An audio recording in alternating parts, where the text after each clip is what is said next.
Hi everyone, it's Mike here. So today I'm going to create an art journal page using a couple of indigo blue products. Now, first thing I have here is a sheet of indigo blue watercolour cardstock, which is A4, but I've cut it down to 8 inches by 8 inches because that's the size of my art journal. This is hot pressed. So it's very, very smooth and great for stamping on. I've also got some, you may just see it poking in here, some rice paper, some indigo blue rice paper. So it says fabulous for watercolour, stamping and printing. Pack of 10 sheets, A3 size, which is great. I've just got a fragment because I've torn a sheet of the A3 in half because I don't want to use all of it. I've got a quick paintbrush and I have some indigo blue matte Slap It On, which is a brilliant matte medium. So I'm going to drop some of this, let's see if there's any left in the bottle. There we go. Onto my art journal page. I use this quite regularly, so it wouldn't surprise me if I'd actually run out and not realised it. And I've added some just about halfway up to the page, and then I'm going to take my rice paper and just gently scrunch it up onto the page to give me some texture, and then I'm just going to use the brush and scrunch it down onto the page to give me a little bit of texture on that page there. I'll add a little bit more of the matte medium just so I can get it to go all the way through.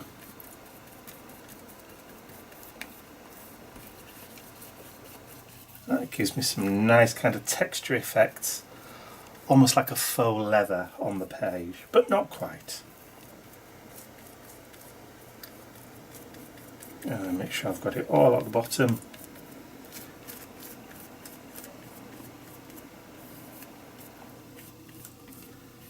Brilliant.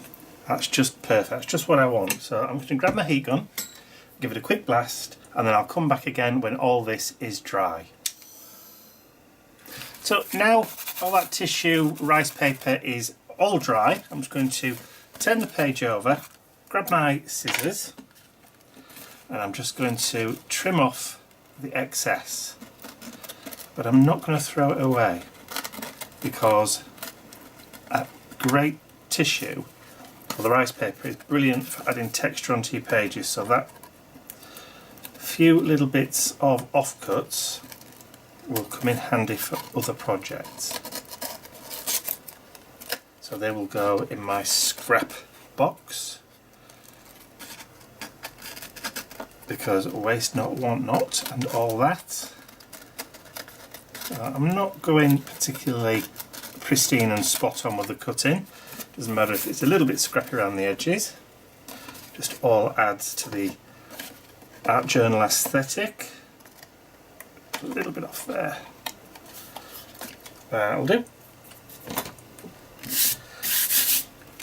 Cool. So there we go, that's better. So I'm going to add a little bit of colour to this with a little bit of a colour wash. To do that, I'm going to add in some of this lime marmalade, which is really nice, kind of light green. So I'll grab my, well, I need a clean brush for a start, so I'll go and give this a quick wash. I'll grab some water and then I'll be right back. Okay, so I've got my water, I've got my clean brush, and I've got my lime marmalade. Lime marmalade. I'll get my teeth in properly today. So I'm just going to take a little bit of that paint, I'm not going to need a lot, and a dab of water.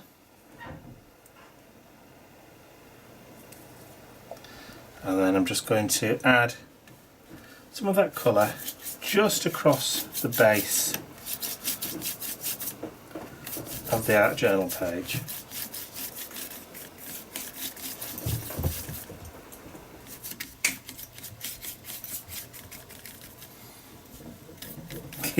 You can probably hear Mr. Bentley running around behind me. So just nice and light. And then I'm just going to quickly give the brush a rinse, and then I'm going to take some hot cocoa, which is nice brown, and add some of that on there too. And again, a little bit of water, and this time just a little bit down towards the bottom. A bit darker, and then add a little bit of brown down there at the bottom. Just to kind of build up a nice kind of earthy tone moving into that green.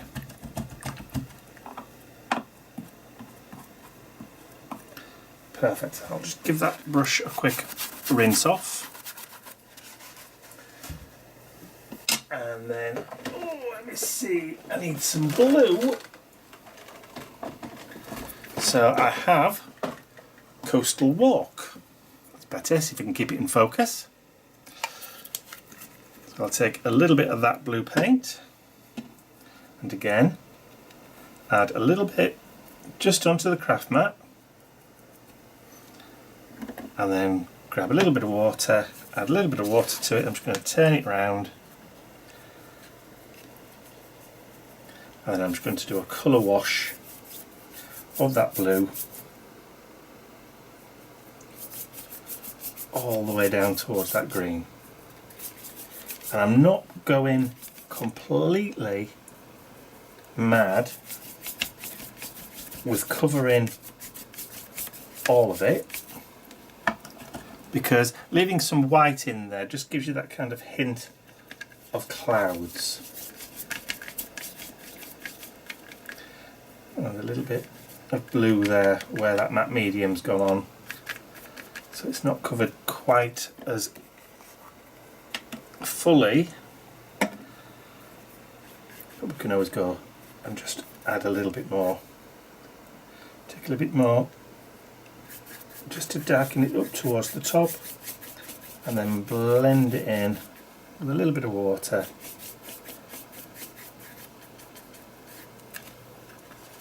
And then if you want to, excuse the sound of my phone, grab a little bit more of that green, and then you can just add a little bit more just to blend it a tad more. There we go. That will do for that. I can put those paints away now because I'm notorious for putting my elbow in things or knocking them over. So out of harm's way, I'll grab my heat gun, I'll give this a blast, get it all nice and dry, have this cleared up, and then I'll join you when everything's neat, tidy and dry. Okay, so page is now dry. I've just grabbed some indigo blue white gesso, the Gesso Good, and I've just shaken the tub a little bit because I want to put some just on the upside of the lid. I have a piece of bath sponge. I'm just going to load up the bath sponge on the craft mat, and I'm just going to gently just start adding in a little bit of white, just to kind of give a hint of clouds in the background. It does help as well to get rid of that little mark that we didn't want there earlier on.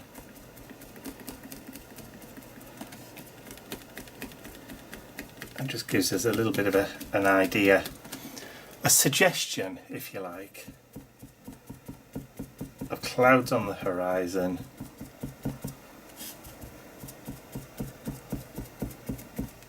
Just helps to break it up a little bit, make it look a bit more authentic.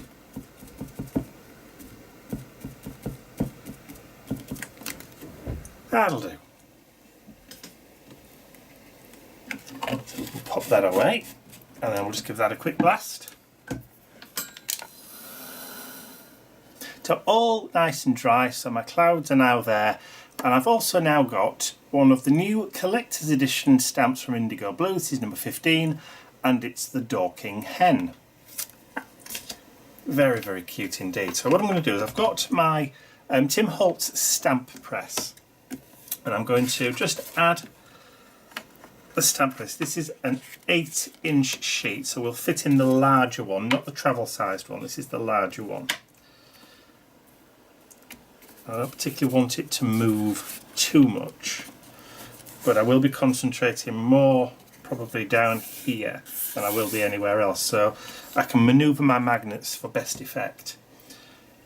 So I think I'm going to be putting the first one of my little chickens just about there. So I'll just drop that down, turn the stamp press around, grab my ink. I could also remove the lid, the actual stamp press lid, if I wanted to.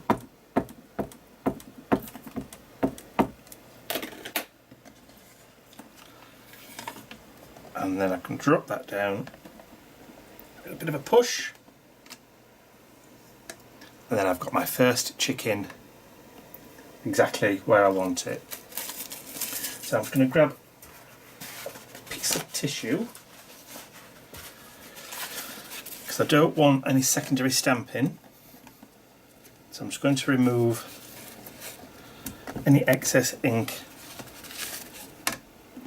just on that kitchen roll, and then I'm going to put the next chicken. Let's just put him there, or her there, sorry. Chicken, because we've got the position that we want. Ink up.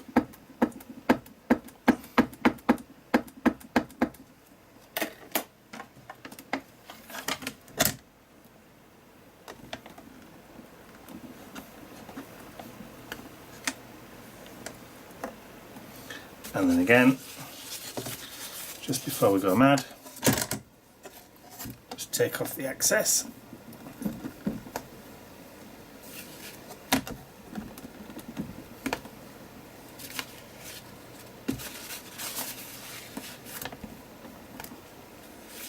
That's just about it.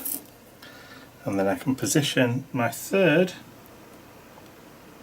about so.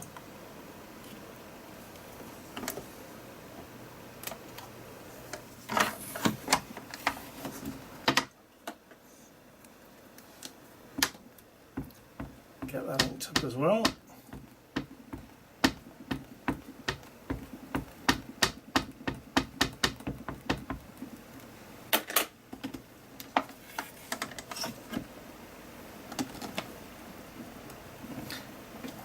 Down with the chicken, poor chicken. Haha, excellent stuff. Okay.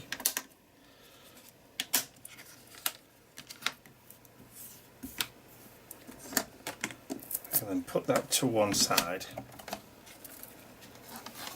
I'm going to give that a quick blast just to get it all nice and dry, and then I'll be right back.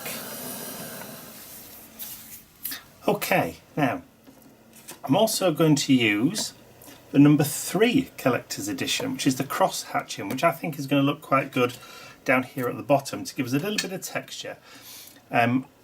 Just across the bottom. Now I'm not going to use a stamp block. I could do, but I don't want too much of a square impression. So all I'm going to do is I'm just going to pick up a little bit of, I'm using potting soil, archival ink, but you could use coffee, you could use any of the brown colours. I'm just going to add in, randomly twisting round, just to add in a bit of extra texture, using that crosshatch stamp just in that background.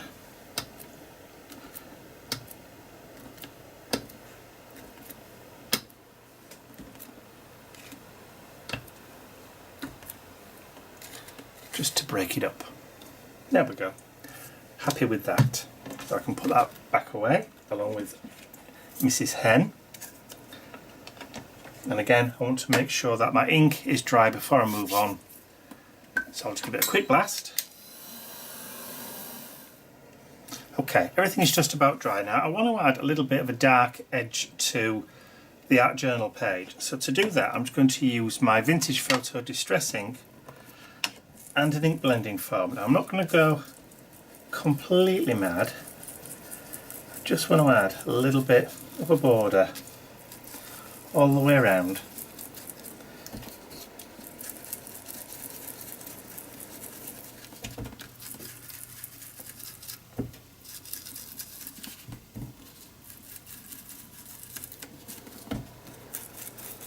Just helps to kind of bring it all together and finish it.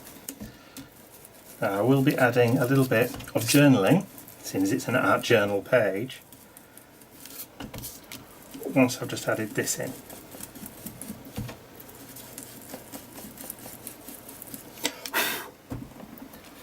With those little bits of foam that always spring off.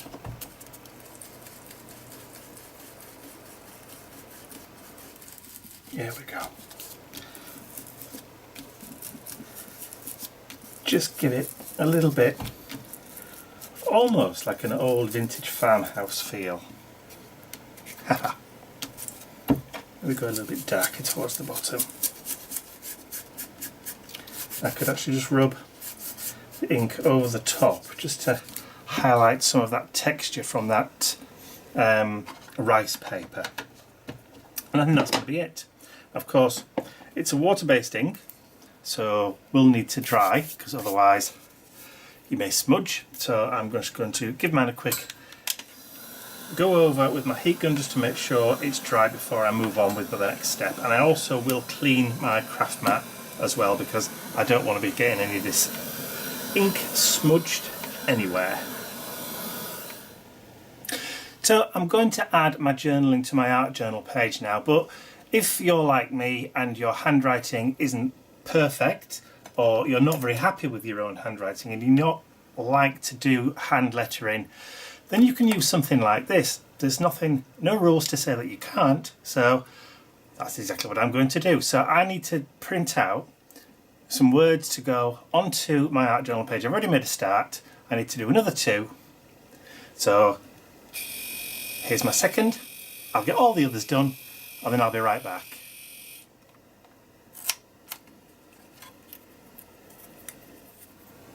So I've already stuck down the ones underneath. I've peeled the back off because this label maker obviously is self-adhesive.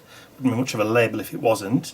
So I'm just going to stick this one down, and again, it doesn't have to be perfectly straight. You don't have to get your set square and ruler out to make sure that it's totally and utterly perpendicular or parallel to the edges. It's an art journal page. It doesn't have to be 100% perfect. It's a personal thing. You're not going to be giving this away to anybody. So we've got hear no evil, see no evil, and of course we have the last one, which is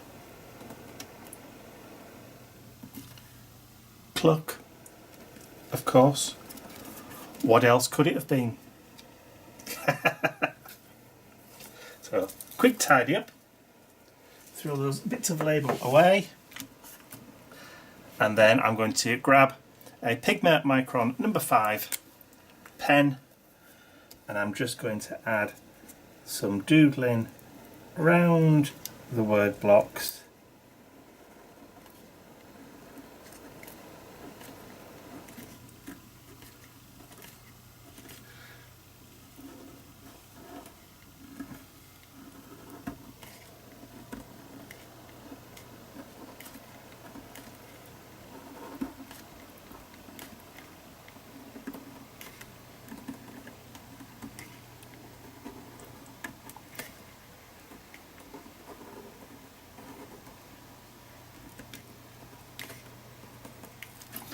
And just whip that round.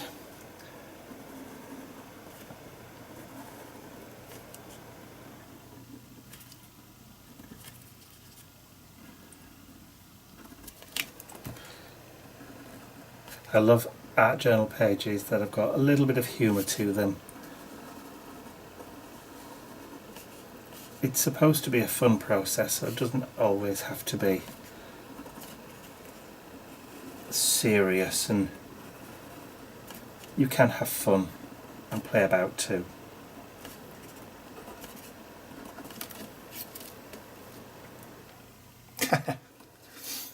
And then I can add a little bit of a border, doodle border, just to tie everything in around the edges.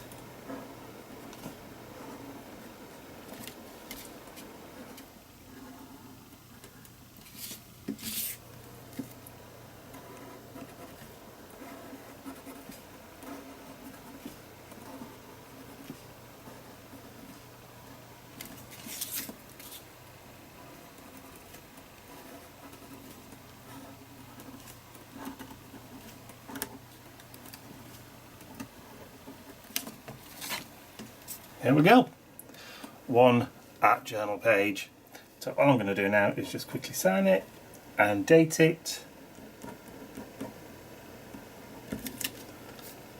and I'm going to call this page done. Almost, but not quite, because of course these are Dorking hens. So from what I can remember, a Dorking hen has, let's see if we can find, maybe not quite so dark red. There we go. Let's see what we've got. Should get myself one of those proper tins one of these days. So I've got barn door, which is absolutely perfect.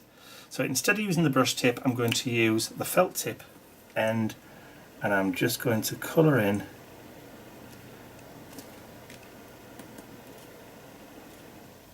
I can't remember what they call the top part of a chicken. Is it the crown? I can't remember. I honestly can't remember. And then just to add a little bit of colour in there, I'm going to go grab walnut stain, and then just to add a little bit of brown just around. I think the Dorking hens have, let's just swap a little bit there to frayed burlap. Brown, grey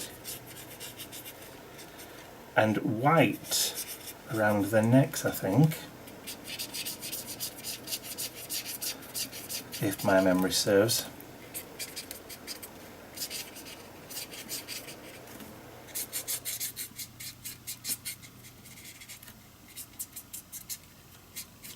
Just a hint of colour. That'll do.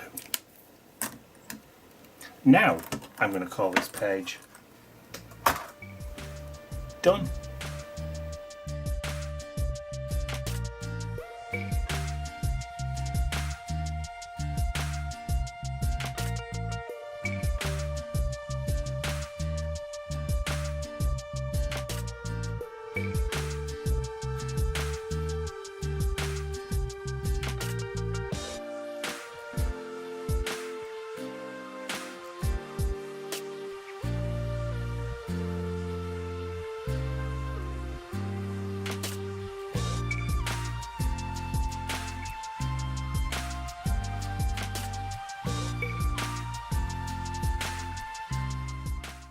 Thanks so much for watching, and don't forget to subscribe to the official Indigo Blue YouTube channel.